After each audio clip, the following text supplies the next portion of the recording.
السلام عليكم ورحمة الله وبركاته. معاكم قناة جورية في بيتي. أنا كنت اشتريت، وريتكم في المشتريات بتاعتي زيوت، وقلت لكم هبقى أعمل لكم وصفة بيها وهوريها لكم. هي ديت الوصفة اللي أنا كنت قلت لكم عليها. ده الجريسلين النقي، وزيت الورد، وزيت اللوز المر، وبضيف عليهم كمان ليمون. الوصفة دي يا بنات لتفتيح الأماكن الغامقة في الجسم، وبالذات الأماكن الحساسة. هي بصراحة جميلة جدا، وأنا عارفاها ومجرباها من سنين، يعني مش أول مرة استعملها. وعارفة إن هي جميلة جدا وبتجيب نتيجة جميلة كمان جدا، وبالذات في الأماكن الحساسة. أول حاجة معانا ده عصير الليمون. عصير الليمون بنحطه ازاي، بنعملها ازاي؟ الليمون بيبقى قد الجريسلين بالظبط، يعني انا هحط مثلا نص فنجان ليمون، هحط عليه نص فنجان جريسلين. يعني الجريسلين والليمون الاتنين قد بعض، وزيت اللوز وزيت الورد الاتنين بيبقوا قد بعض.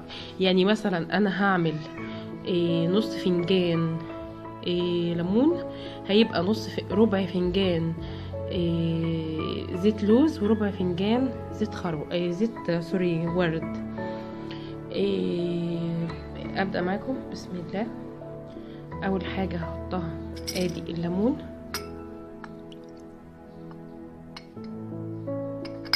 وهجيب الجريسلين اعاير بيه برضو، اعاير اهو كده بالظبط، وهحط الجريسلين على الليمون،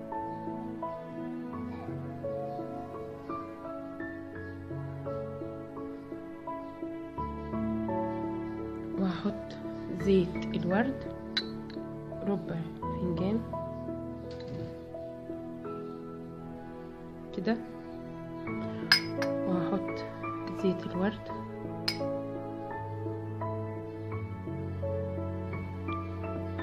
وهجيب زيت اللوز،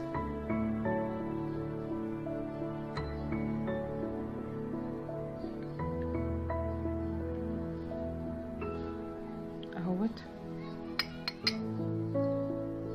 بصراحة زيت الورد عامل لها ريحة جميلة جميلة جميلة، وبتخلي بصراحة ريحة الجسم جميلة قوي، وبتفيد بصراحة. وكمان لو فيه بتوحد اللون كمان اكتر، يعني بتخلي اللون متوحد.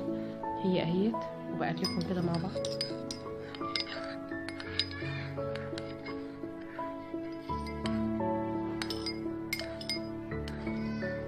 بعد كده يا بنات انا بجيب